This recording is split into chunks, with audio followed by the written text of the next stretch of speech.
say only, it's probably only 40 degrees, but it is the start of December. So sun's shining. I don't know if you can kind of see going back there. See Gracie's over there. She's sunning herself. So we got a great day going on.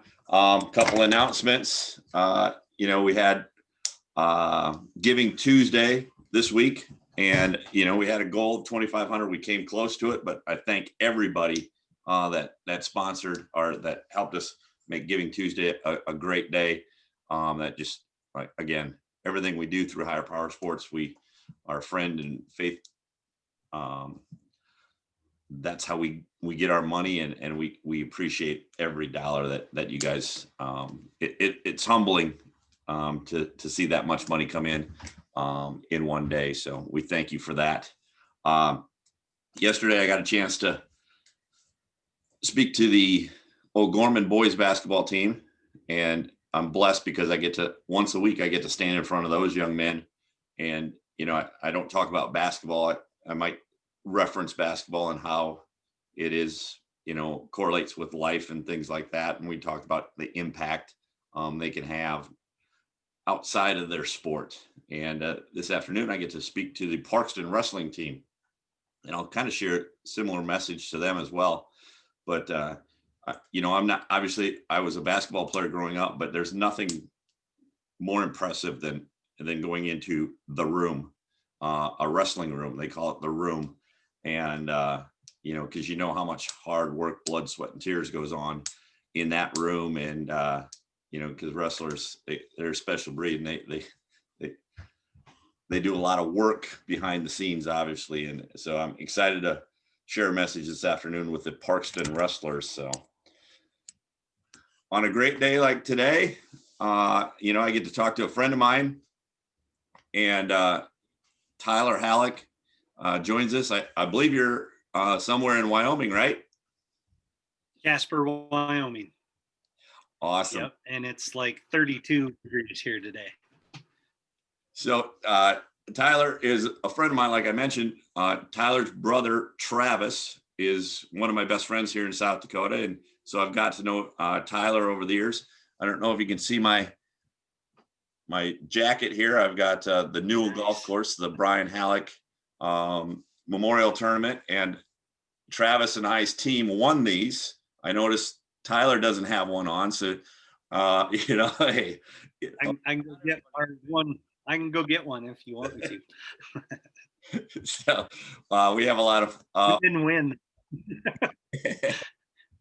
So Tyler, kind of maybe just give us a brief history of who Tyler Hallock is and where you grew up and how did you get out to Wyoming?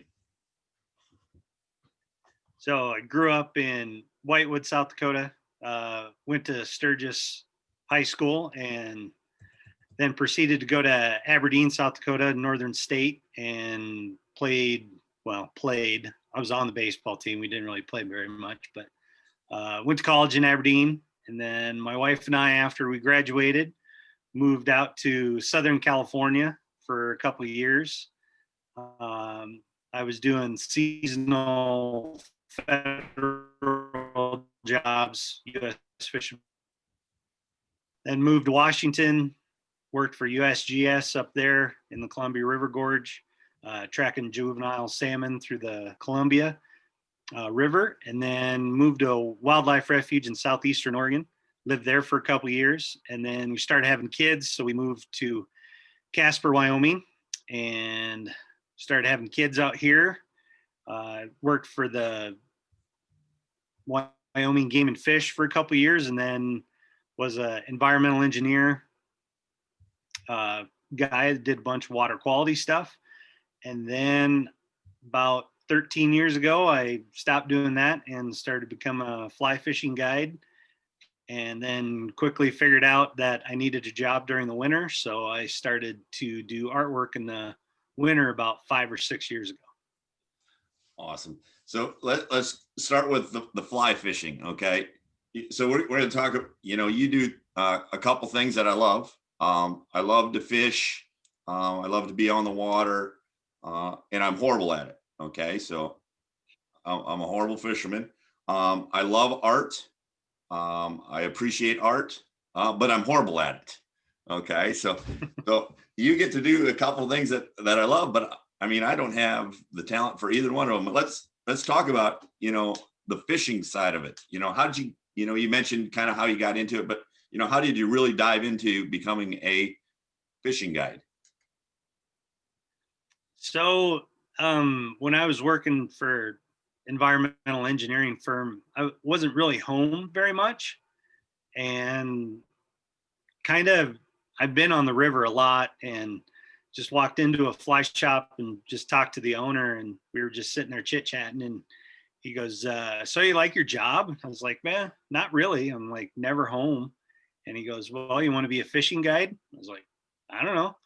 So I went home, talked it over with the wife, and kind of figured out if we could make it work. And kind of just from there, just started, trial by fire. I was supposed to get trained up and like teach me how to, row the boat and make sure my clients knew what they were doing. And like 3 days later, he called me up and he's like, "All right, dude, you're booked for the next 2 weeks." So never really got trained, but just, I've been doing it for about 13 years now, and just kind of learn things that worked and learn things that didn't work, and just try to get people trained up and go out and catch some trout. Our river over here is probably one of the best in the United States. Our average trout is about 16 to 17 inches, just kind of depending. Get some bigger ones. And then all about almost 100 miles of river that we can float and go fly fishing on. So Awesome. And so growing up, did you do a lot of fishing? Did you do a lot of fly fishing, or did you do other type of fishing? yeah, I grew up spin fishing with my dad and my brother, and we used to just kind of travel around up in the Black Hills and throw spinners and do all that stuff. And about, I don't know, when I was like 12 or 13, I saw a guy fly fishing up in the Black Hills, and it's like, that seems pretty cool. So, I went home and talked to my dad, and he just kind of shook his head at me. He's like, "Yeah, I don't know how to do it." So this was before the internet. So I started reading books and bought my own fly rod and just went out there and started, hacking away. And had a buddy on my high school baseball team, Ben Schumacher. He was a pretty good fly fisherman. He helped me out. And then I started tying flies and doing all that. And when I moved out to Oregon is when I really started really getting in it. Steelhead fishing. I fished almost every day. I was always on the water. And when I moved to Wyoming, it just kind of fell into my lap to start guiding. And that's where it kind of went. That's awesome. And so as you progressed as a fisherman, were you pretty good before you became a guide, or, did you ever, a lot of people that are fishermen, have, okay, I wish I would, become a professional. Right.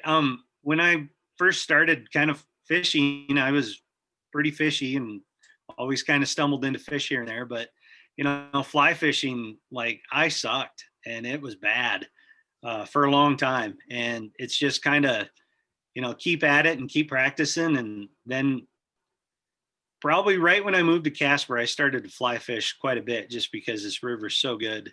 And, learning, like taking people out on the river, you kind of learn yourself, like, okay, that's why that cast isn't working. And this is what I'm doing wrong. And so, like, I spend 150 days on the river, and you just being around it constantly really helps out. I've gotten a lot better. I think I'm one of the better fly fishermen here now. So I know I'm way better than my brother. So And he may agree with that, but he would say he's a better walleye fisherman, right? yeah, yeah. So, you talked about how, it took you a lot of time to figure out how to become a really, really good fly fisherman. So now you're out guiding. And how does that work? If I show up and I'm a horrible fisherman, whatever I'm doing, How am I going to catch some fish if I don't know how to fly fish?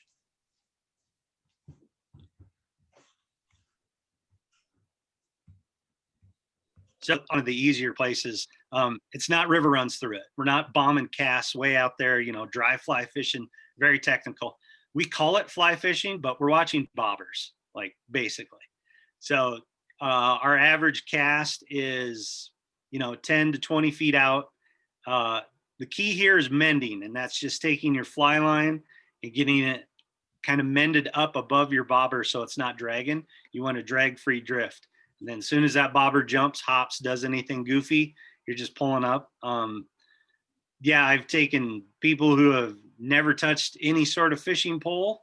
I've taken, experienced guys and taught them a little bit more. And, I've taken guys who've, I've always really wanted to get in this. I've just never have. And, just train you up. And usually within, 4 to 5 hours, you start really kind of getting the flow and figuring it out. And then you just kind of dialing some stuff in, throughout the day, and it gets in your blood, and then that's all you want to do. Like I've had people like, yeah, I'm never not going to fly fish. This is awesome. So, and I've taken some really non-talented people out. So we could probably work with you, Tim. I appreciate that. I look forward to getting there someday. Around here in South Dakota, we're going fishing, we get the biggest boat we can. We get, your brother's boat, and we got 95 rods and reels and different things in there. What's it like when we go fishing with you on the river? So I don't even have a motor on my boat. It's just me rowing it. It's called a drift boat.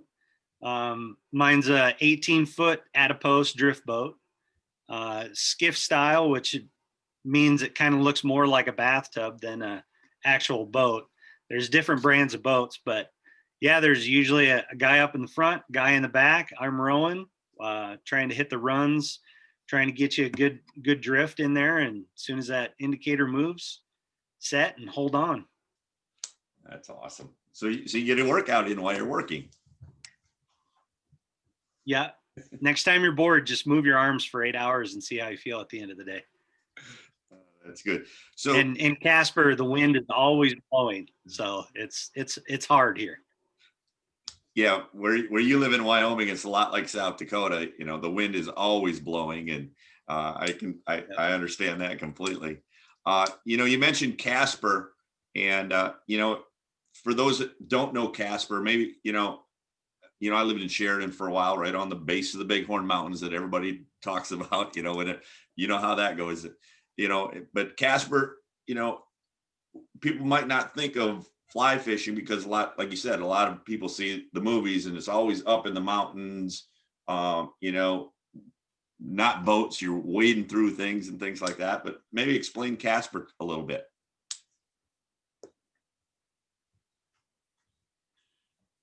So Casper, our river starts in the backside of Colorado, up around Golden.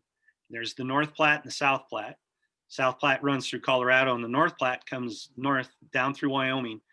And we have a couple dams on our system that make it a tailwater. We've got 3 dams above us: Seminole Reservoir, Pathfinder, and Alcoba. And so below each one of those is there a dam? There's a dam, and it changes, the river a little bit. More flood control. We get a lot more insect life, and we can actually manipulate the water to help fish spawn. Water quality really isn't an issue over here, and it's the high desert. So, you're not floating through these beautiful mountains, but we call it the windy ditch. You're basically just going through a pretty flat water with a little bit of current and trying to find out where these fish are at.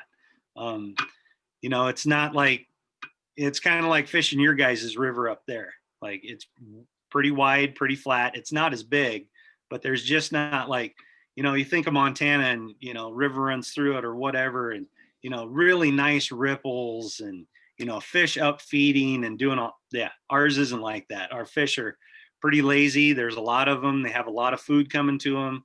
So they just kind of they sit in pretty flat water, pretty deep water, and just that's my job, is to find out what they're doing that day. And is it a deep river? You know, you mentioned the dams. Are there real deep parts, or is it, you know, pretty shallow throughout? So like our river, like especially in low flows, which low flows are right now during the winter all the way through the spring. Um, it's running at 500 cubic feet per second, which isn't really screaming. And you know, our average depth is probably 5 to 7 feet, and we have some deeper holes that are around like 15 to 20 feet deep. And you know, with the guiding, you know, I help some my friends out guide some pheasant hunting sometimes here in South Dakota, and you know, it's always fun right away to start. And you meet these guys, and you know, you don't get to pick and choose who comes. You know, it's not like calling up your buddy every day. Right. You got a lot of different personalities, and that can be challenging at sometimes, can it? Yes, for sure. Like I've always said, there's two types of guides. There's fishy guides and people guides. Um, you want to be kind of a good combination of both, but I've known some guys who've got into guiding because they're really good at fishing and have zero people skills. And I mean, that's what you're doing 100% of the day, is just managing clients, managing their expectations, you know, helping them out. Once you've been doing it long enough, you can kind of, I get enough request trips that I don't really get a ton of people I don't know, but I would say within the given year, I probably take 20 people I've never met before out of my 150. So, but yeah, I mean, it's like even some of my return clients, they're just as bad now as they were 13 years ago. So, and that's probably more the guide than the person, but you know, it's just you know, that's just the way it is. Like it's a different type of sport, and some people pick it up really easily, and some people kind of always struggle with it. But I mean, you're outside, it's fun. These fish are big, they're strong. It's a lot of fun. So a couple more questions on the guiding side, and then I want to get to, you know, what uh, really your passion has come the last few years. But you know, you mentioned the big strong fish, you know, and you mentioned kind of the size. Is there, I mean, do you guarantee fish when you come out, or you know, are there days where you don't catch any? I have not blanked anybody nymph fishing for 8 years. So we've at least caught one. Um, this year was really hard. Um, this year in the spring, it was really good. And then they bumped up our flows like they normally do. They do a flushing flow to help the river, like the spawning beds and everything, kind of get ready. And then they ran our water really high for a long, long time. We had a lot of water in Colorado, and Nebraska has all of our water rights, so they're pumping a lot of water towards Nebraska. So that was really hard on our fishery. Just you know, those fish have everywhere to hide. We had pretty good numbers of spawning fish in the spring. They were pretty hard to find middle of summer, like early fall. And then they had some dam maintenance that they did this fall.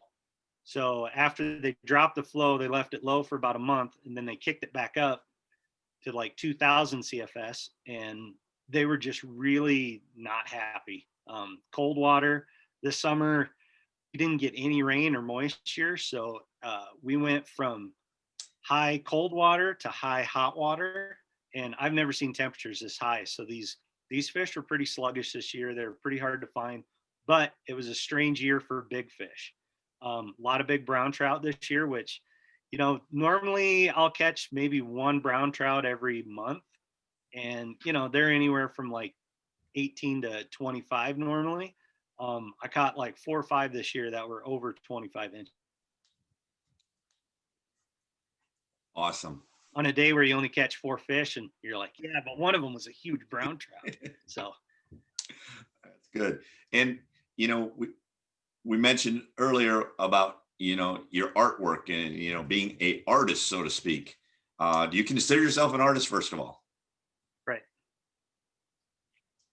Uh You know, here in the last probably 3 years, I've kind of considered myself more of an artist, but it's like when I introduce myself, I'm like, I'm a fly fishing guide, and then I do artwork. So it's not like I'm an artist and I fly fish on the side or guide on the side. Um, Guiding is still my number one money earner, but the artwork thing has kind of started to really get popular and really take off. So I would love to call myself a full-time artist, but I think I'll always be guiding. Kind of, I'd love to kick down my days just because 150 is hard on this old man. So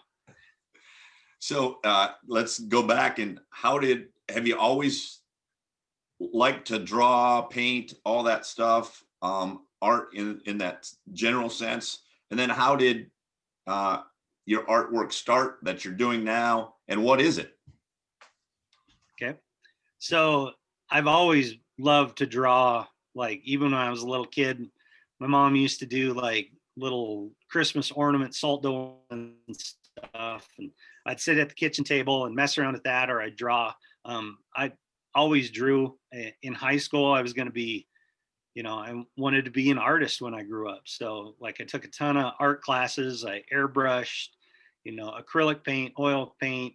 Um, I've done sculpture stuff. I've done wood carving. I've done, duck decoys, and I've kind of done a ton of stuff. But so then when I went to college, I got married, and my wife didn't want to marry a starving artist. So I switched to starving biologist. And between those two jobs, I kind of make a living now. So, but yeah. And then, I always kind of kept doing the art thing, even when I wasn't really in, an art background, but, I, do drawings for friends or Christmas presents, and like do some logo work and stuff like that every once in a while. And just, kind of just keep the art going for fun. And then at about 6 years ago, I went out to we had a outdoor show down in Denver, and it snowed like 4.5 feet of snow the night before.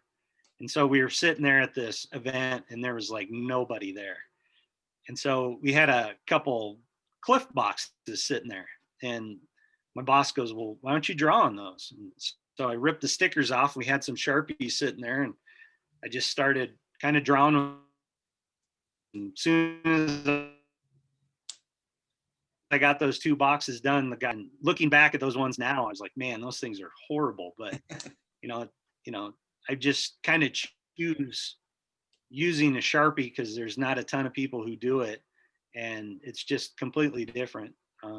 Everybody can go out and buy a acrylic painting or a oil painting or something, but Sharpie is just kind of something different, and that's what my main media is right now, is drawing stuff with Sharpie. I can acrylic paint, it just takes me forever.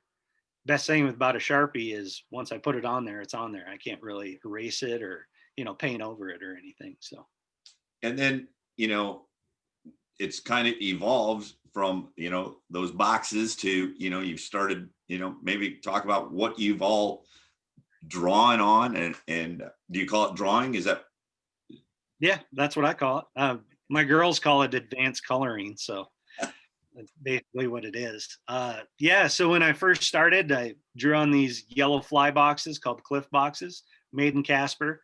I did that for a while, and people were ordering a lot of them, and it's a plastic. So then I started drawing on the top of Yeti coolers, and I'd fill up a Yeti cooler. Well, Sharpie out in the sun, extended periods of time, they fade. So I was always trying to find, something to draw on where I could do, you know, like a cheaper than a Yeti cooler. So I found some kind of plastic paper. It's basically a cutting board material without the sheen to it. Started drawing on that for my big projects, and then I found some plastic paper at Hobby Lobby that I've started to draw on too. And so now it's kind of evolved into, I take guys on the river, we go fishing all day, we might catch anywhere from 5 to 45 fish in a day. A lot of times during that day, somebody will catch like something they've never caught before, either their biggest fish or their first brown trout or their first cutthroat trout. So then they commission me to draw it. And so I, blow everything up, match it up to size. If you catch a 23-inch rainbow, I'll draw you a 23-inch rainbow. Try to get the colors right, try to match up all the spots. And that's kind of where it's gone. And that's kind of the big thing that I do during the winter now is do a lot of custom catch and release artwork. And then, how about print work? How has that evolved, and how did that come about? So when I first started, I take cell phone picture and then take it to like FedEx Kinko or something and try to get a print made, and then just kind of come in contact with artists, like especially fish artists, because we go to outdoor shows and Orvis Rendezvous and all this other stuff, and just kind of chit chatting with those guys. They've always been super helpful. It's kind of its own smaller community inside of a pretty specialized fly fishing industry. We're very open with each other and we've helped each other out.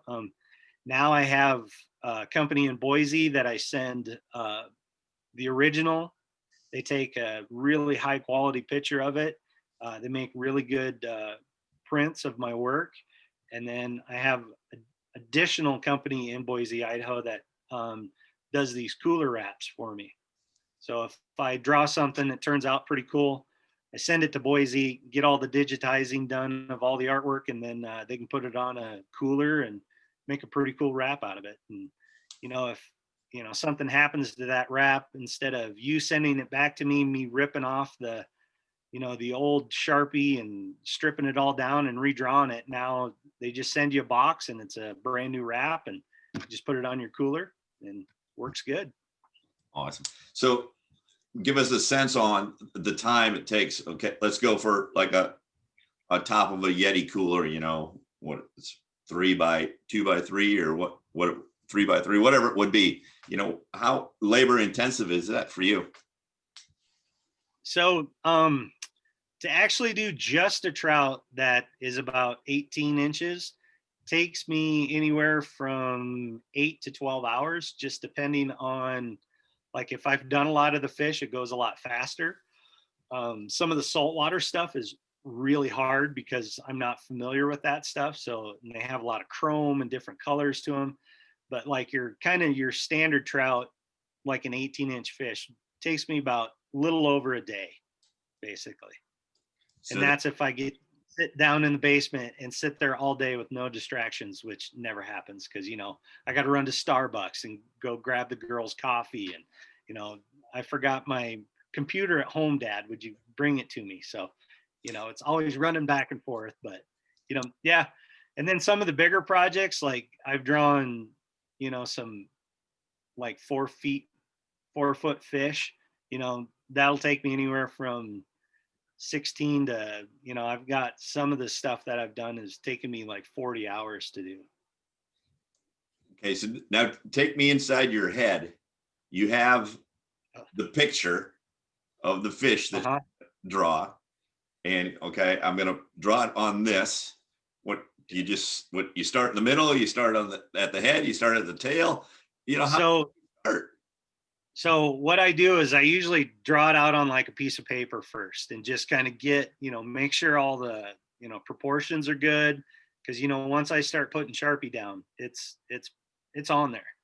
So I usually kind of draw everything out in pencil first on a separate piece of paper, get it all kind of dialed in and figured it out. And then I use carbon transfer paper to put a very rough kind of line sketch or an outline on my piece of plastic that I'm going to use. So then what I always do is I start with the eye, because if the eye is wrong, the whole thing's going to be wrong. And because, trout eyes or walleye eyes are a little bit different, but trout eyes, they're not really sticking out of the head, and they're not really in either. They've got like a little bit around, and they still need to keep their aerodynamic. So if you don't get that right, the whole fish just isn't going to look right. So what I usually do is start at the eye, then I do the head, Then I kind of start doing the fins, and then I just kind of keep working my way around and around. And what I do is I always start with the dark shadows, and once I get those dark shadows in there, then I can start bleeding those darker lines into lighter lines with the Sharpie, and that's kind of how it goes. And then just keep going from there and adding dots, and water highlights are usually the last thing I add. And sometimes I'll add like water coming off the fingers and stuff. Do you do other animals or buildings or anything like that, or do you just strictly do fish? No, I also do big game stuff. I've done, elk, I've done deer, African kudus. I've had some people ask me to do some weird animals, and I've done that. And uh, I did I promised myself I'd never draw people because I'm terrible at people, but or pets, because people get an emotional attachment to that pet. Well, if you draw that pet for them and it's not dead on, they hate it. And I did a dog for one of my friends like a year ago, and I kind of kept it on the download. I didn't really, show anybody it. And, after a while, finally kind of started getting out. And then I started doing a couple more dogs. And then I did my nephew's dogs for his wedding gift this year. And he has 2 labs. And now I have like 7 dogs to draw this winter. And I mean, it's kind of nice break from the fish, but it's still stressful because like if you draw a fish, you're like, yeah, that looks like the fish. But if I draw, your prized, labradoodle or whatever, and his eyes are off a little bit, you're like, yeah, that's a dog, but it's not my dog. Yeah. So it's a little more challenging, but it's a good break from fish. So you said earlier, you can see yourself, continuing to be a guide. But where would, in a perfect world, where would your art go? Yeah, I'm always trying to get my stuff on, like Sims products or Orvis products. Montana Fly Company has some of my masks that you might have seen online. I've also done some fly boxes that they UV print. I've got a couple things kind of always in the works. Just trying to get my name out there, my brand out there. This spring, hopefully, Orvis is going to have a couple designs on their hats and some shirts of mine. So, I'm always trying to expand it. The best thing about some of this artwork is I can draw it once, sell it to somebody, and then they can put it on a t-shirt or whatever, and I get a little bit of money from that every shirt they sell or something. I mean, that makes being a starving artist not as bad, because you're not solely working on everything you draw, everything you paint. Okay, this is my $400 for this week. Now I got to go do it next week and the following week. So hopefully, just the more mass production stuff I get out there, hopefully the smoother everything will go. Yeah. And if somebody wants to check out your artwork, where should they go? Or if they, you mentioned some of the places, can they go to, Orvis and online, or should they check out your website? Where should they go? So they can check out my stuff online. It's Ty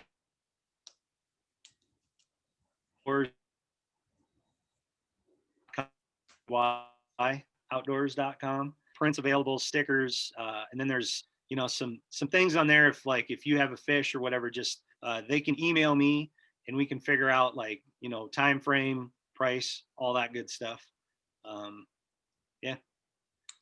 There are some fly shops that have some of my stuff in there, like the Ugly Bug here in Casper. They carry some of my stuff. They carry some fly boxes and some prints, but most of the stuff, just contact me directly, and my email and stuff's on there too. So awesome. And then you say you're pretty much booked up with the guiding stuff, but if they wanted to check out, maybe coming out and doing a trip with you or one of your partners out there, where would they check that out? Then go online and go to the Ugly Bug Fly Shop. That's just right down here in Casper and Center Street. That's the only shop that I work for. We've got we've got a good product out there. We've got private lunch huts, private boat ramps. Wyoming is public water, but it's private bottom. So if you don't own or it's not public land, you can't anchor or get out.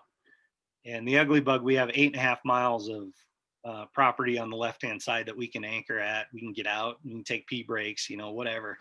You just can't, just to float all the some public areas and stuff, but definitely the Ugly Bugs. I think the best shop because that's who I work for. That's awesome. Ty, I really thank you for your time and I always enjoy talking to you. I hope, when this pandemic is over, whatever happens, I can get out there and you can say you've taught the worst fisherman how to catch a fish because your brother is still trying to teach me how to walleye fish and he catches a lot of those, not when he's with me. Yeah. Well, we'll get it figured out and you won't be that bad. I mean, you can be bad, but we'll get it figured out. I appreciate that. And, you mentioned your family, they got to be very supportive. When you're on the river so many days and then, like you said, you want to be holed up in your basement or whatever, drawing, they got to be supportive of both your in adventures here. Yeah, it's pretty hard on the whole family because like my wife's a teacher, my girls are at school. Well, it's November and I'm sitting in the basement and they're at school. And then during the summer when they're at home, I'm on the river. So it is kind of it's a delicate balance. And my wife puts up with a lot because, after rowing 8 hours all day, I come home and like, I don't want to be out in the sun anymore. I just want to go inside. I want to chill out. And, it's like, hey, dad's home. Let's go for a hike. Which is cool. I mean, I love it, but it does get tough. And, we're trying to find a better balance. Definitely, she's been very forgiving of all my, hobbies and all that stuff. So she's been very understanding. It's really cool when, I can take the girls out and we can go fish and, I have a boat full of girls and we're catching fish and everybody's like, what the heck are they doing? He's got a bunch of little girls in there and they're catching fish. So, yeah, but, during the summer, take a little bit of time off too. That helps, helps my body, helps me kind of, decompress a little bit from the season, especially like our spring season here is ridiculous. Super busy, lots of fish, lots of boats. And then we start getting into the summer and, the fishing gets harder. We still get a ton of people, but, most people that show up kind of mid to the summer are just like, oh yeah, it's a great day to be out and let's go fishing. And, they kind of put up with maybe not as many fish numbers, but then in the fall, again, we kind of ramp back up. We start getting brown trout moving around. So it's, spring is super busy. Fall is really busy. And then kind of in the middle of summer is kind of where I like to take my time off because the fishing gets tough and, let those young kids deal with all that hard fishing. Like give me the easy stuff, I love it. Well, Tyler, thanks for your time. Thanks for, everything you do. Thanks for having me. Again, Ty Outdoors, if you want to check out his stuff, the Ugly Bug Fly Shop, if you want to check out the fly fishing part of it. Like I said, doing two things that I love and I'm horrible at. So, I follow you a lot and I appreciate what you do because I wish I could be doing that stuff a little better than I can do it. Or let's say a lot better than I can do it. Right. It just takes a little bit of time, practice. All right. Thanks again. And we will talk to everybody right now, probably not till Monday on Time Out with Higher Power Sports, as I got a few speaking engagements and things like that. But looks like Monday we'll be back with another show. Once again, Tyler Hallock, check him out at Ty Outdoors or the Ugly Bug Fly Shop. Correct? Yep. Sounds good. Thank you very much. Yep. Thank you. See you soon.